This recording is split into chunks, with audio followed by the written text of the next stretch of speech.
Tamil short and junior May 1981. Get ready, start.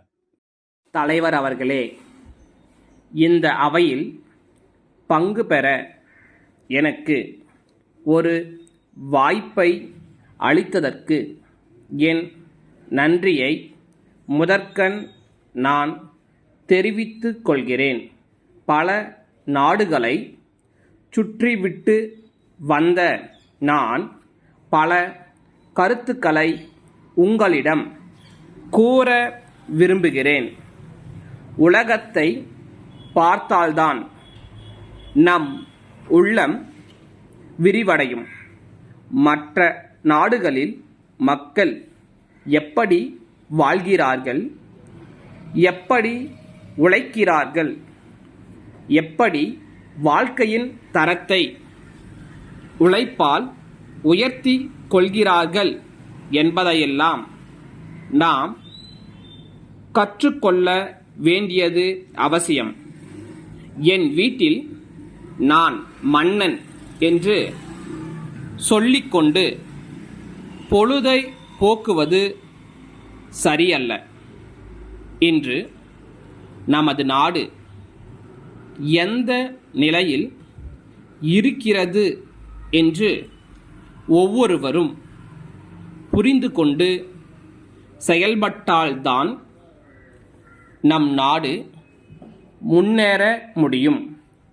சில அயல் நாடுகளில் உழைப்பவர்களுக்கு கூலி அதிகமென்று நீங்கள் கேட்டிருப்பீர்கள். ஏன் நமது நாட்டில் அப்படி இல்லை என்ற கேள்வி எழலாம்.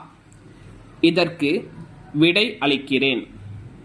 வசதி படைத்த நாடுகளில் மக்களின் வாழ்க்கை தரம் உயர்ந்துள்ளது. உற்பத்தியை பெருக்கி நாட்டின் செல்வத்தை பல ஆண்டுகளாக வளர்த்துள்ளார்கள். இதனால் அவர்கள் அதிக ஊதியத்தை பெறுகிறார்கள். ஊதியம் அதிகரித்தால் வாழ்க்கை தரம் நேர்த்தியாகிறது. இதுதான் நாம் புரிந்து கொள்ள வேண்டிய ரகசியம்.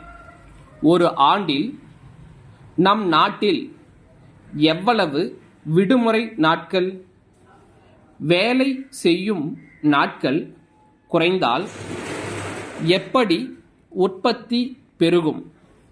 நடுவில் வேலை நிறுத்தம் வந்துவிட்டால் நிலைமை மோசமாகி விடுகிறது.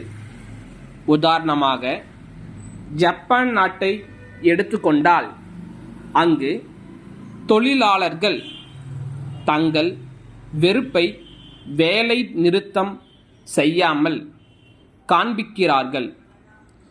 இதை நாம் பின்பற்றினால் அவல நிலை ஏற்படாது. தொழிலாளர் இயக்கத்திற்கு நான் விரோதி இல்லை. நாட்டின் முன்னேற்றத்தை கவனத்தில் கொள்ள வேண்டும் என்று தான் வலியுறுத்துகிறேன். தேசத்தின் உற்பத்தி பாதிக்கப்படாமல் தொழிலாளர் இயக்கம் செயல்பட வேண்டும். கல்வித்துறையை அடுத்தபடி பார்ப்போம். நம் நாட்டில் பட்டம் பெற வேண்டும், அதுதான் கௌரவம் என்று இந்த படிப்பை தீவிரமாய் நாடி செல்கிறார்கள். தக்க படிப்பை நாடுவது என்பது நமது நாட்டில் இல்லை.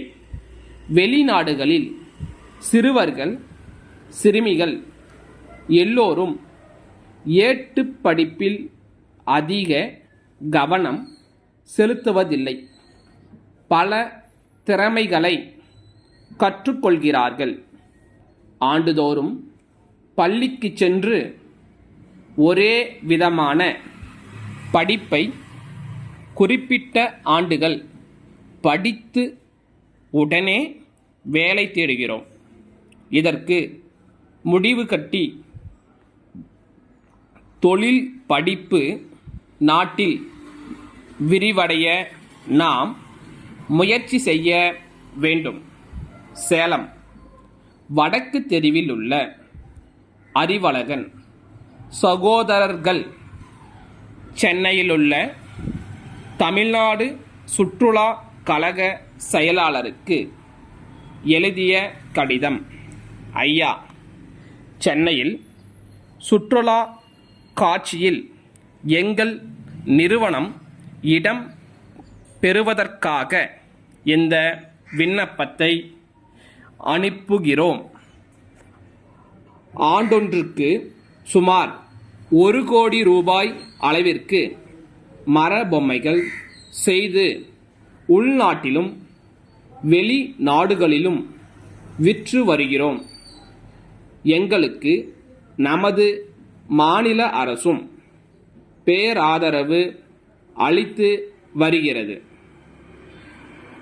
நடக்கவிருக்கும் சுற்றுலா காட்சியில் மக்களுக்கு எங்கள் பொருட்களை பற்றி எடுத்துரைக்கவும் வியாபாரத்தை பெருக்கவும் தயவு கூர்ந்து எங்களுக்கு 200 சதுர அடி இடம் ஒதுக்கித்தர வேண்டுமாய் கேட்டுக்கொள்கிறோம்.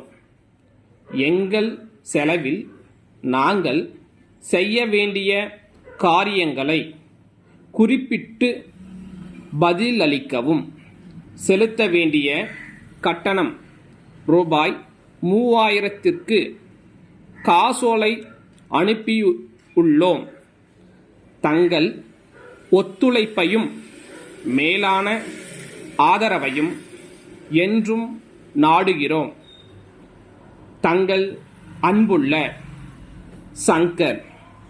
ஸ்டாப்.